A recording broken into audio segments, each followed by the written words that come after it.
Hey! Welcome back to Talk Toronto's Thursdays with Gianna and Vanessa. And this Thursday, we're going back old school. We'll be talking about pop culture in the 1920s to the 1930s. So sit tight, relax, and enjoy the ride. Hey, it's me, Vanessa, and I'm going to start you guys off with how people entertained themselves during a time where we didn't even have cell phones or the internet. Seriously, how did they do it? I can't even spend a day without my phone. Well, in the early 1920s, Canada was at an economic high after World War I, where many innovations came through.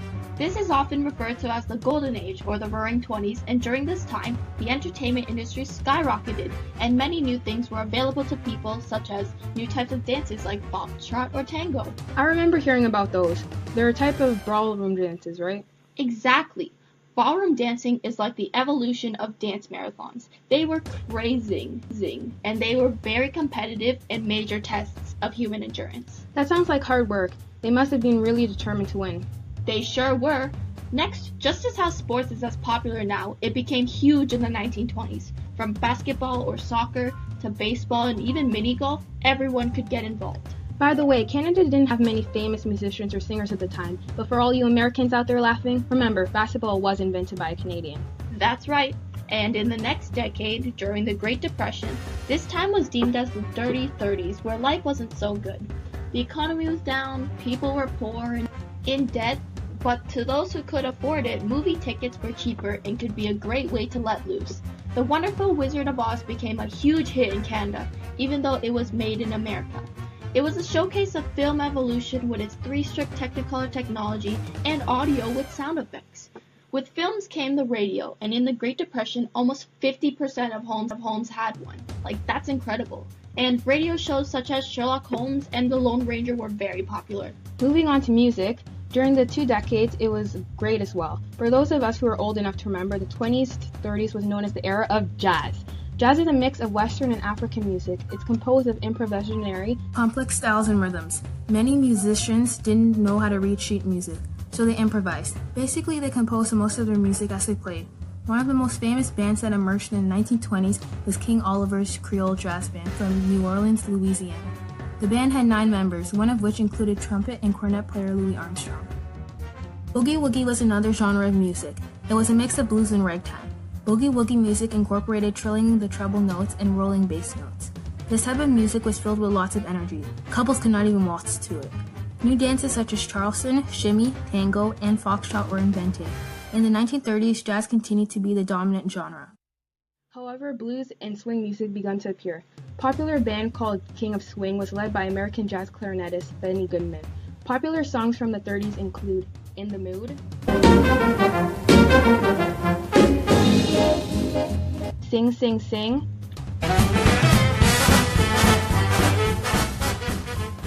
and Crossroads Blue. Now that I'm standing at the crossroad, baby, I believe I'm sinking down. Now let's take it over to Vanessa. Just like how fidget spinners came and gone, I was wondering what kinds of fads or crazes there were back then. Fads of the 1920s includes dance marathons, as mentioned before, and the new flapper style, which became very popular with young women. Dance marathons became fads for their competitive spirit and rewarding end. Pairs from all over the country trained to be the best. Flappers also became iconic as they were deemed outrageous. And in the winter, women would wear floppy dresses and men would dress in baggy pants and have greased hair.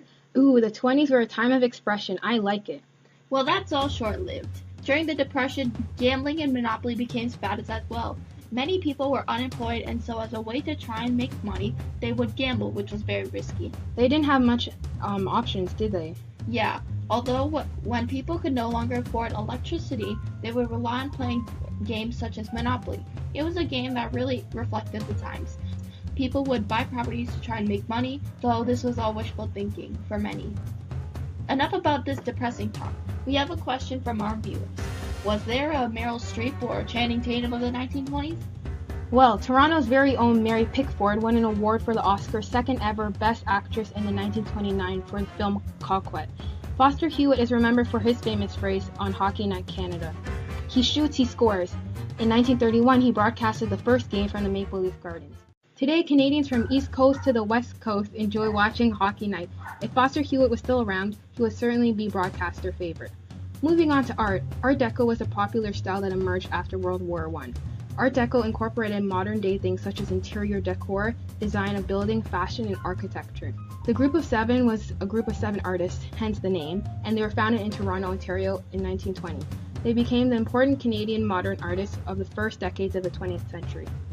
Many of these styles, genres, and sports are still present in today's society.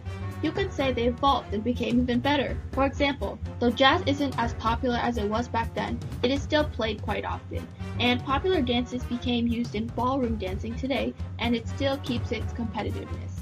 The film and radio industry immensely improved as we take in high definition 2 dimensions to visual illusions of 3 dimensions, and now we're making it seem like we're in them with 4 dimensions. Even classics like The Wizard of Oz is still enjoyed by many families. Fashion is another thing that evolved, right, Gianna? Yeah, it did. 1920s became the era of vast change in women's clothes.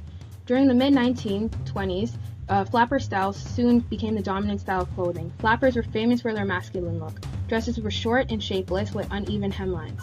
Hats were an article of clothing that a woman never left the house without. Streetwear was a skirt, blouse, or sweater paired with a pair of mid-heel Mary Jane or T-strap shoes. Men wore suits a lot and didn't change as much as women did. Particularly, businessmen wore 3-piece suits during the 20s and 30s. Real talks. The Roaring Twenties was a great time for people as reflected in the pop culture, as there were many innovation and inventions to keep up with our growing population and demands. Music and dance really changed as many new genres and styles have been developed. Most people were living well as they could afford to go to movies and sports games, and it was a very happy and cheerful time. There was no more war and people could start their families and enjoy life. Oh, that's a nice ending.